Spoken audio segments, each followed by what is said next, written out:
Hi and welcome to this week's edition of JPTV. This week I'm going to talk to landlords about what to do if your tenant rings you during their tenancy agreement and says that they can't actually afford to pay the rent and they need to move out.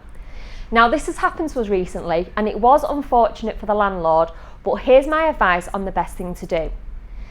It's not always great, but the best thing to do is to release them from their tenancy, and I'll tell you the reasons why.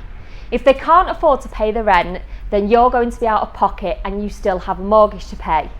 Now, yes, they are legally obliged to pay the rent for the duration of the fixed term tenancy, but if they can't afford to pay the rent, you can't actually do anything legally until they are a full 2 months in arrears, which means you're already 2 months out of pocket.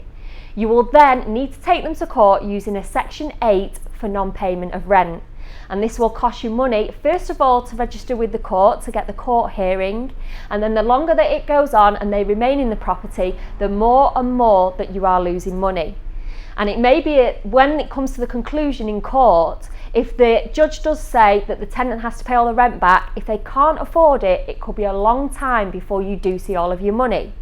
So my best advice is to release them on the proviso that they continue to pay the rent up until the point that you get a new tenant to move into the property.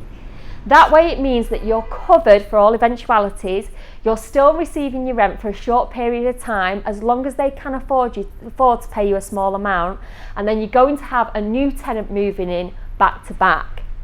So it's not a great situation, but it can happen. You never do know when a tenant is going to be made redundant or something drastic happens, such as they become ill and they just can't afford to pay that rent.